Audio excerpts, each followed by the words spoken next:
और अब ये iPads और phones have worsened the scenario. If kids are busy watching screen, parents are busy watching web shows, there is no bonding. इस topic पर research तो ज़रूर हुई है. What to do during a meltdown? As parents, हम सब अपनी best कोशिश कर रहे हैं. As parents, हम और सब अब ये अपनी best iPads कोशिश और कर रहे phones have worsened the हैं. No scenario. bonding. I saw the 2025 meta-analysis जो कि 5 साल से कम की उम्र के बच्चों पर किया गया था और उसमें यह देखा गया कि average screen time of these kids is 2.12 hours. Now I'm sitting there wondering कि 5 साल से कम की उम्र का बच्चा कर क्या रहा है स्क्रीन पर.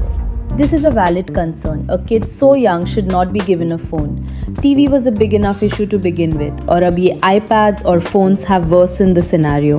What I know is that Indian Academy of Pediatrics, IAP, says children under 2 years should not be given any screen time और 2-5 साल के बच्चों के लिए भी 1 hour, वो भी under parent supervision. That is correct. Many parents don't take these guidelines seriously and then wonder मेरे बच्चे का speech delay क्यों हो रहा है और इसके साथ साथ developmental delays. The Tamil Nadu population study found that increased screen time was significantly associated with developmental delays, specifically in language and social interaction domains, the two areas most dependent on real-world human engagement during the early years. Many kids struggle with developmental delays, they don't hit the necessary milestones. I wanted to understand बच्चों के developmental milestones hit नहीं हो रहे, learning issues आ रहे हैं. तो when we talk about ADHD or autism, is there a link with screen time? इस topic पर रिसर्च तो ज़रूर हुई है एंड ऑल्दो ऑटिज़म और ADHD are considered to be by birth, correlation तो ज़रूर देखा गया है. Doctors at AIIMS Delhi, led by Dr. Shifali Gulati, head of the Department of Pediatric Neurology, studied around 250 children aged 3 to 6 years and found that children diagnosed with autism spectrum disorder had on average started using screens earlier, spent more time on them, and showed higher tendencies toward media dependence than typically developing children. पर यहाँ हमें जो चीज़ पर ध्यान देना है वो ये है कि correlation is not always causation. Maybe screens are not directly to be blamed, but in the quiet trade-off they create, replacing interaction with immersion and moments of connection with passive attention.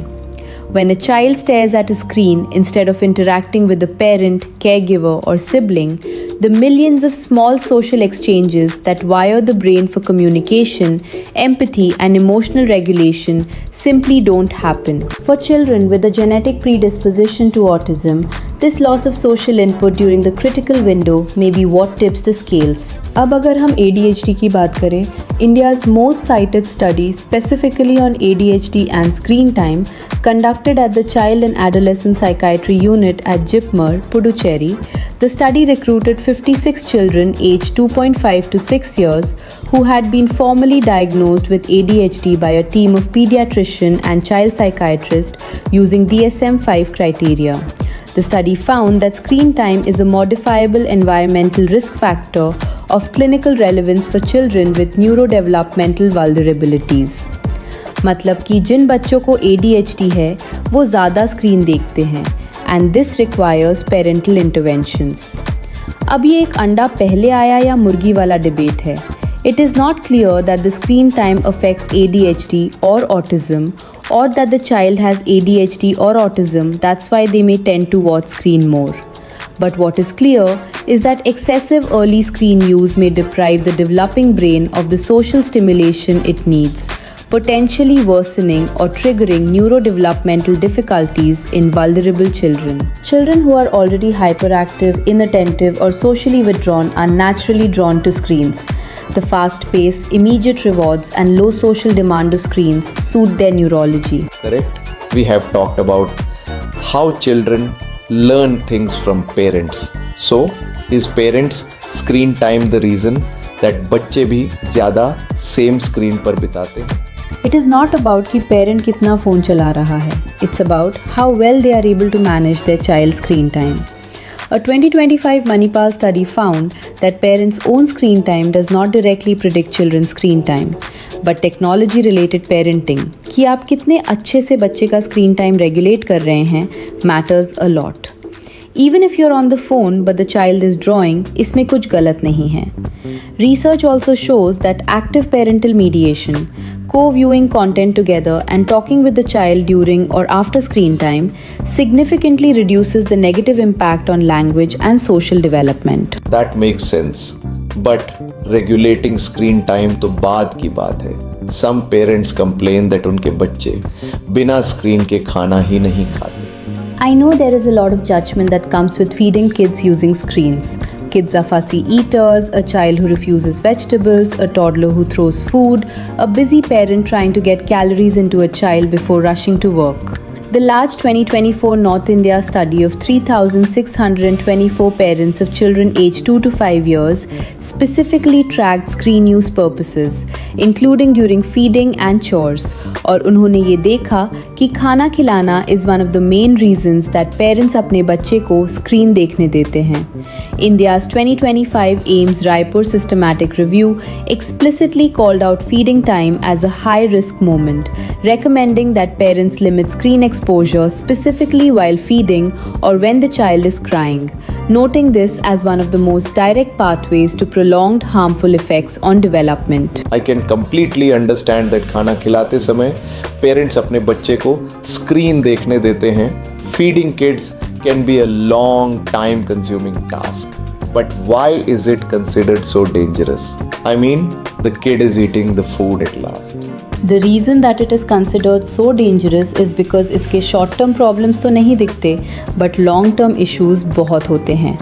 A child watching a screen during meal times will not pick up the signals of hunger or fullness. और ये कोई minor issue नहीं है. The ability to sense hunger and fullness, called interoception by researchers, is a learned skill built in the first few years of life through repeated feeding experiences where a child is paying attention to their body. Screen-distracted feeding actively prevents this learning from happening. और अब short term तो हम देख रहे हैं कि बच्चा खाना खा रहा है, but in the long term, the kid becomes more and more picky with their food. Dr. Kalali Nikhil Nagraj from Aster RV Hospital, Bengaluru, explains that children under 5 are particularly vulnerable because their developing brains are forming pathways linked to reward systems, attention, and habit formation. And when screens become part of meals, those pathways connect food with distraction and instant gratification rather than nourishment. This is one thing जो बहुत से लोग नहीं समझते कि बच्चों के neuro pathways which are like literal wires across our brain are building rapidly. और अगर ये सही से ना बने तो लाइफ लॉन्ग इश्यूज फेस करने पड़ सकते हैं. And eating together is a family bonding time too. If kids are busy watching screen, parents are busy watching web shows, there is no bonding. Infants spend an average of nearly 12 hours per week eating at home. Eating together with family members offers repeated opportunities for social interaction, joint attention, and language exposure from multiple caregivers, all of which directly support linguistic development. Research has found that screens during meals, even background television, are independently linked to delayed language development, even when total daily screen time is held constant. The mealtime context itself is the issue, not just the total hours. In other words, two children with the same total daily screen time can have different language outcomes based on whether screens are present at meals. Yes, exactly. Screens at meal times are much worse. So what can be done? Time is limited. Mostly all parents are working and the kid needs to be fed. If you're already using screens to feed the child, then you need to reduce gradually, not abruptly. अगर आप आज ही decide कर लेते हो कि आप अपने बच्चे को बिना स्क्रीन के फीड करेंगे तो बच्चा टैंट्रम्स थ्रो करेगा. This will be frustrating for the parent and they will think it does not work. You will have to intentionally entertain the child. याद है, parents used to pretend the spoon is an airplane and then feed us. This works because the parent is the entertainment. Eye contact, anticipation, sound effects, the child leaning forward, all of that is active engagement between parent and child, not passive distraction. The brain is present, not checked out. Another thing you can do is sing to the child. Many Indian grandmothers feed children with rhymes and songs. Ek chawal, do chawal, counting bites, making up verses about the food. This is not just charming, it's language stimulation happening at the exact moment the child is most relaxed and receptive. You have to let the child be a part of the activity and do sensory engagement. Before eating, let the child poke, squish, smell the food. Messy, yes. But this sensory exploration is how children become comfortable with new textures and flavors. Indian speech therapists in the Chennai study specifically recommended this as a way to reduce fussiness over time. Give the child something they can pick up themselves: a piece of roti, a soft vegetable, a small lump of rice. The act of picking it up and putting it in their own mouth is deeply satisfying for toddlers and keeps them engaged and present. Overwhelming amounts of food on a plate is anxiety-inducing for fussy eaters. Small amounts presented interestingly keep curiosity alive. Even a 2-year-old can stir their own dal rice. Giving them the spoon and letting them mix it themselves creates ownership and interest. A child is far more likely to eat something they made. I know all this will be a huge mess, but I think better to clean the mess than deal with a fussy eater for eternity. I have noticed many people attach a story to foods. जैसे this is a carat, ये carat आपकी नानी लेकर आई हैं, rabbits भी crates खाते हैं, kids do get engaged and I have seen अगर पेरेंट्स खुश होकर खाना खा रहे हैं तो बच्चे भी ये देखते हैं. That does work. और अगर आप बच्चे को इनवाइट करते हैं कि वो आपको फीड करे, even that works. Toddlers love reversals. Let them offer you a spoon. Take it with great theatrical delight. They will want the same experience. Along with this, a few simple rules can help. Never say finish this. Hamesha say try it and give choices. You can eat broccoli or carrots. इस सब में एक जो common factor है वो ये है कि पेरेंट का एंगेज्ड होना ज़रूरी है, ना कि स्क्रीन का. It is a tough job, but with so many sensory activities in the long term, it is beneficial. Now we do understand that our good habits have positive long-term benefits, but we have all been through a global pandemic and many kids and parents did increase their screen time because of work or because of coping. Yes, the numbers are stark. A study of adolescent school children found that screen time jumped from an average of 1.37 hours per day before lockdown to 6.78 hours per day during lockdown, nearly a 5-fold increase. This is where it gets alarming. After lockdown ended, screen time did not return to pre-pandemic levels. The same study found post-lockdown screen time settled at an average of 3.01 hours per day, more than double the pre-pandemic average of 1.37 hours. That is alarming. It is understandable that everything shifted online, but for it to never return back to normal is the bigger issue. A lot of studies remained online even post-COVID. The problem is that children and parents did not draw a clear boundary between educational screen use and entertainment screen use. Once the screen was out for homework, it stayed out for YouTube. हम यहाँ parents या children को blame नहीं कर सकते. Behavioral research consistently shows that habits formed during high stress periods are among the hardest to undo. The pandemic created a 2-year window where screen use was not just permitted but necessary and even rewarded. And then parents were suddenly expected to walk that back. That is true कि हम इधर किसी को भी blame नहीं कर सकते because we were in a situation never seen before. Everyone was just trying to cope. But now that we have reached here, what should we do? How do we get out of this? There is no switch to flip. There is no 1-week detox that resets everything. Any resource that tells you otherwise is not being straight with you. Research from India is clear that gradual reduction works far better than sudden withdrawal. and that the goal is not to eliminate screens entirely, but to restore the balance between screen time and the human interaction, play, and physical activity that children's developing brains actually need. What this means in practice is that you are not fighting screens. You are rebuilding a life that is rich enough that screens become less necessary. Don't start with the child, start with yourself. This is the hardest part and the most important. Indian research found that it is not parents' own screen time that most strongly affects children. It is technology-related parenting, how actively and consistently a parent manages and models screen use in the home. What children watch most closely is not what is on the screen, it is you. If your phone is always in your hand, the message your child receives is that screens are what adults do when they are not doing something else. That is a powerful lesson and it works against everything else you try. Start by identifying 2 or 3 moments in the day when your phone goes face down and stays there. Meal times, the first 20 minutes after your child comes home. Bedtime. These don't have to be grand gestures, just consistent ones. The 5 to 10 minute rule. Start smaller than you think. Indian therapists and pediatricians specifically recommend starting with just 5 to 10 minutes of screen-free time and building gradually, rather than setting dramatic new limits that neither you nor your child can sustain. If your child currently watches 2 hours in the afternoon, don't cut it to 30 minutes tomorrow. Start by being present for the first 10 minutes before the screen goes on, then 15, then 20. The brain adapts slowly, and so do habits.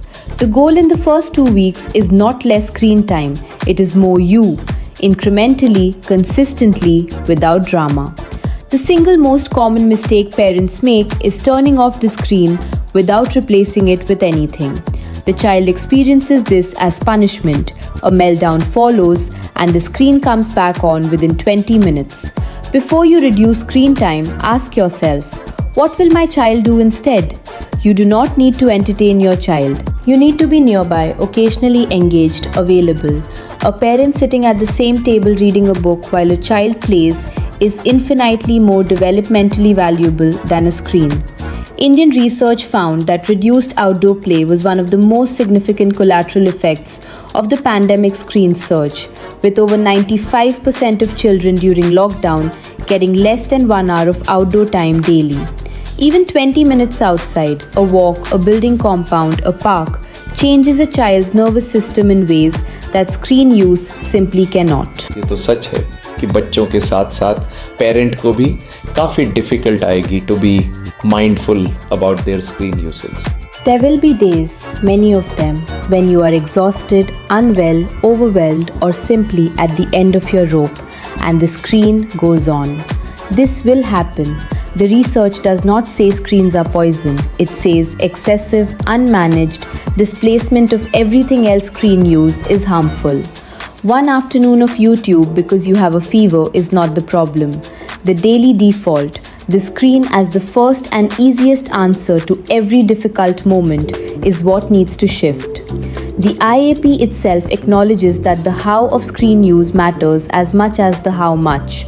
Co-viewing, conversation around content, and active parental presence during screen time all significantly reduce the developmental harm even when limits are exceeded.